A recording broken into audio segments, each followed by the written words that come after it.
Sterling বাংলাদেশে আসলো almost ১ মাস হয়ে গিয়েছে। স্টিল যখনই কোনো জায়গায় কোনো একটা নিউজ দেখি বা কোনো একটা এড দেখি স্টার্লিং নিয়ে বা মানুষের সাথে কথা বলি, সেম জিনিস। এত দাম দিয়ে আমি কেন নিবো? আমি তো অলরেডি এর থেকে বেটার সার্ভিস পাচ্ছি। হয়তোবা স্পিডটা পাচ্ছি না, বাট আমার তো প্রয়োজন নাই। বাট ওয়েট, আদৌ কি স্টার্লিং চায় যে আপনি তার প্রোডাক্টটা কিনেন? স্টার্লিং আসলে সবার জন্য তাদের সার্ভিসটা নিয়ে আসেনি। তাদের এই সেবাটা আসলে স্পেসিফিক কিছু টার্গেট গ্রুপের জন্য। সো যদি কেউ রিমোট কোনো একটা এরিয়াতে থাকে যেখানে ইন্টারনেটের সেবা ওইভাবে পৌঁছায়নি, ধরেন বাংলাদেশের খাগড়াছড়ি, বান্দরবন অথবা হয়তোবা আপনি সুন্দরবনের গহীন কোনো একটা রিসোর্টে গিয়েছেন, অথবা ধরেন আপনার একটা অলরেডি অফিস আছে ঢাকা শহরে, কিন্তু আপনার যে ইন্টারনেট স্পিড আছে সেটা নিরবিচ্ছিন্ন না বা যেরকম স্পিড আপনি চান সেরকম আসলে না।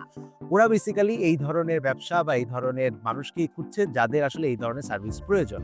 সো এটা হচ্ছে তাদের টার্গেট। সবচেয়ে বড় ব্র্যান্ডগুলা তাদের প্রোডাক্টটা কিন্তু মেসের জন্য বানায়। এট দ্য সেম টাইম স্টারলিংকও তাদের এই প্রোডাক্টটা কখনোই বলেনি আমাদের এই প্রোডাক্ট ইজ ভেরি চিপ। তারা এটা নিয়ে বদার্ড না। রাদার দ্যান তারা আসলে চিন্তা করেছে আমি যাকে ভ্যালুটা প্রোভাইড করতে যাচ্ছি তার এটার প্রয়োজন আছে কিনা। সো এটার ভিতরে যারা পড়েছে তারাই তাদের টার্গেট। সো আপনি যখন আসলে ফেসবুকের কমেন্টে বা ইনস্টাগ্রামে বা যেকোনো একটা জায়গায় গিয়ে কমেন্ট করছেন যে স্টারলিং এত দাম কেন ছিল? ট্রাস্ট মি, যেকোনো একটা সময় ইলন মাস্ক এসে বলতে পারে যে ভাই আমি তো আপনার কাছে সেলই করতে চাই না। মানে ও যে পাগল ওটা ডেফিনিটলি করতে পারে।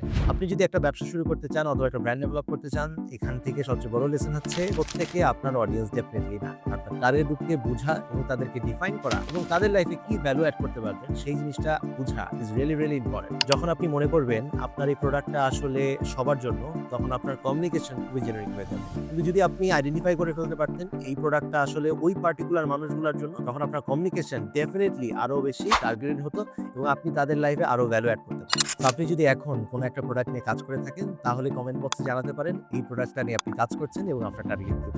দ্য সেম টাইম যদি কোনো সাজেশন প্রয়োজন হয় just let me know, I will definitely help you.